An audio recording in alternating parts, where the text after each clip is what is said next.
Welcome to In Conversation with WLV Doctoral College. I'm Dr. Deborah Curitan and I'm the Research Development Manager at the University of Wolverhampton. And I'm Dr. Ben Halligan. I'm Director of the Doctoral College. We've been asked to do this particular vlog by Tavashni, so it was a request. Tavashni asked us to do a vlog on academic journaling. And she talked about a vlog that was produced by Tara Bramerson, who's the Dean of Graduate Research at Flinders University. We watched the video and we don't think that we can do anything or add anything to what Tara so expertly taught. Tara's very thorough. Yeah, so we are going to put Tara's vlog details below. But what we thought we would do is to talk about where we think recording yourself, talking about your work, and sort of discussing, vlogging as a researcher might be useful to your progress as a postgraduate researcher. So Ben, we were talking about this and we started to look at ideas where we felt, or areas where we felt that having the opportunity to talk to camera about your research was really useful. And one of those was that we felt that it would help you with your presentation style. So when you write as you write papers and you disseminate your research, you have to develop an academic voice, and that academic voice is very different from that that you may have developed as an undergraduate or a postgraduate taught student. So as a postgraduate researcher, you have to hone your academic voice, and it has to be a confident voice and a voice that you lead with. But when you talk about your research at conference, you need to have a style and an academic voice for that too.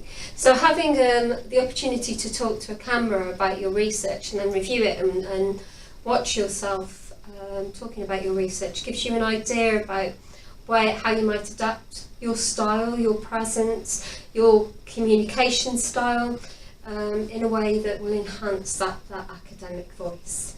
I mean, for me, it needs to be informed, conversational, but approachable. Yeah. It's so true what you say. If you have an academic paper, often it's this objective that, this article seeks to argue that. The author is kind of missing. Yeah. When you speak at a conference, it's you're there. It can be, and then I thought, what if I ran a series of experiments that attempted to do this? I was surprised by the fact, what I want to talk to you about is my work, and it's very much a personalised thing. And I think if you're at a conference and somebody just reads out the academic paper, that can be dull. It can even seem quite rude in a way that you've removed yourself from this conversation. And I think that video journaling is a way of developing those skills of being able to talk to people maybe who aren't academics about the work you've done, to summarise the arguments in a way that makes sense to the layman, maybe. A difficult thing to do. So some people never achieve this, and that's okay. But I think communication of the essentials of your research is becoming a very important thing, and this allows you to do just that. You were saying earlier that actually it plays to some of the feminist philosophies and ideas around academia, and that it demasculinises. Yeah, so we were talking a bit earlier about this. Yeah. And I said a few years ago there was an interesting moment in some feminist writing where the authors were not using the surnames within articles, chapters they were publishing. So rather than saying, as Jones has argued in this book, as Smith has posited in that book, they would say, as Judith has argued in her book, as Sarah has posited in her recent study. And this took off a kind of edge. It made it friendlier, it made it not confrontational, but collaborative, that you're working together. Even if you have some critical distance, you're working collectively together in order to create something.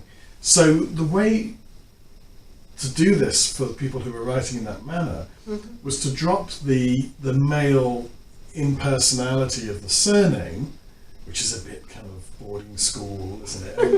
And to actually address them as real people through their first names. And I thought that was a very interesting moment. Mm-hmm. So when you're talking about your research to a camera, you can start using those sort of approaches and practice those sort of approaches and see how you feel about them. I think so.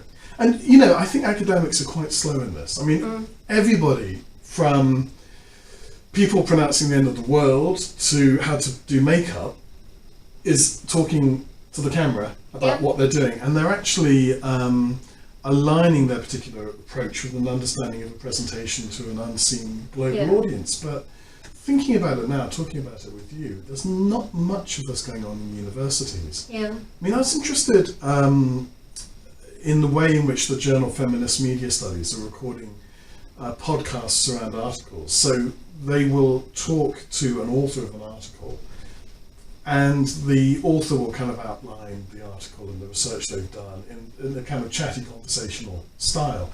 And it's a wonderful supplement to the article itself. It's almost like an abstract, but a chatty abstract that someone might tell you at a conference and they're doing an article on this, that and the other. Yeah. And it provides context and it provides a backstory so that when you approach the article, you've got these things as well. And I think this is a bit of a new development. Technology is enabling a space for people to talk about their work. And I wish universities would do it more. Do you find that by personalising research, it's easy to remember? That's a good question. Maybe it is. Yeah, I would think so. So again, sort of, if you start talking about your research to a camera, you don't have to give away your, you know, your contribution to knowledge or your intellectual property. But talk about the main themes of your research. People start to remember you and that person. Because you know, when I toyed with the idea of becoming a vegan, and there was a vegan blogger that I used to watch on YouTube. And whenever I think, oh, actually, I want to check out whether this pen's vegan or not.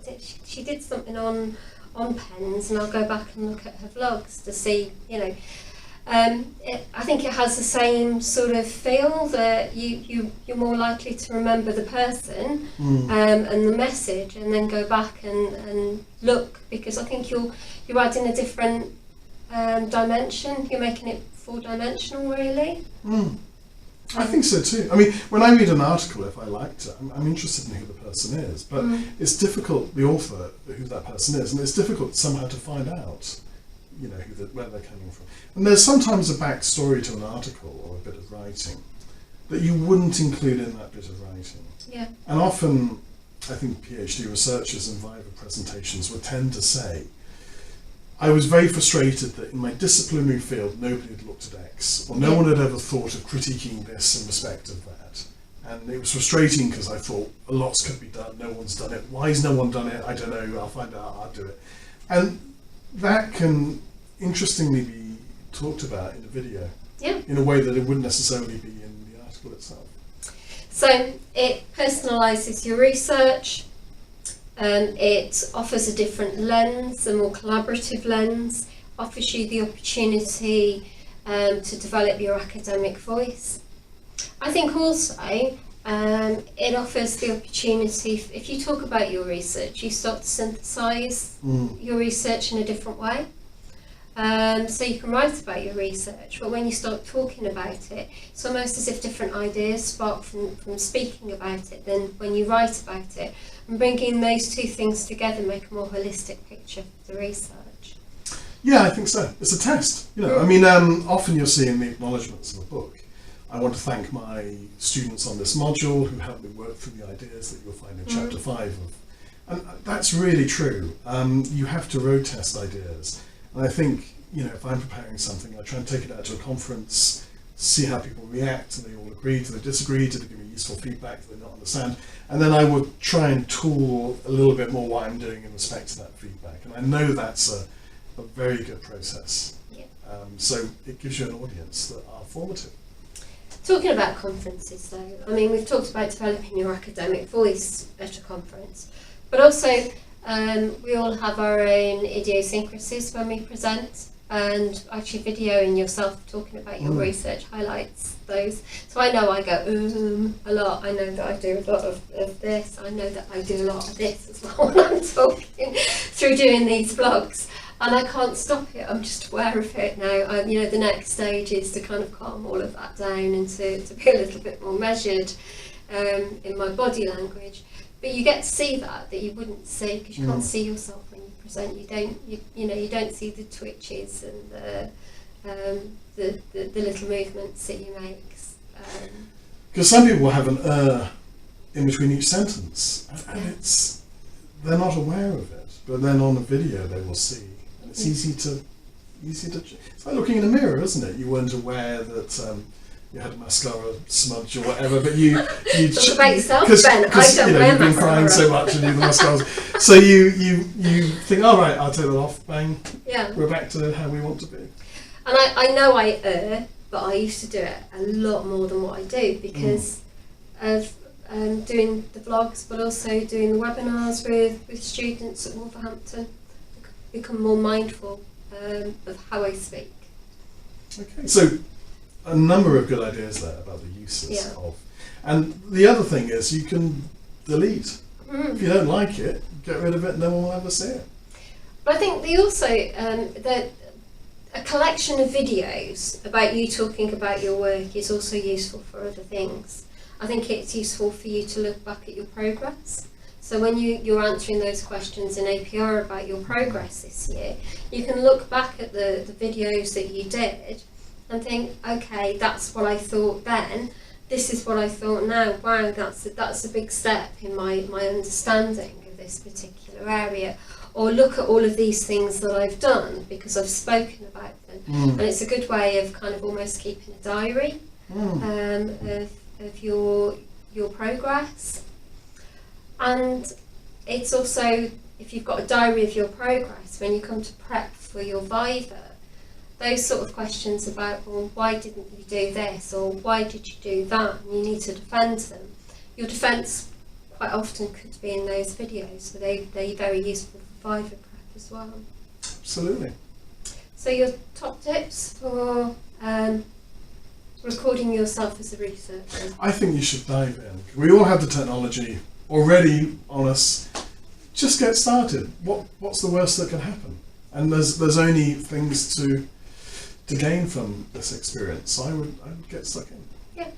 And what's the worst possible thing that you can do? If you say something you don't like, you can cut it. You can get editing software free on your phone. If you get a YouTube account, you've got the opportunity to use their editing software as well. If you don't like it, edit it out. Fantastic. Yeah. So thank you for listening. If you've got any ideas, such as Tavashni's idea for us to do this video, do let us know, put them in the comments, and do watch Tara Bramison's video that we're going to link below. We recommend it. Yeah. Bye. Bye.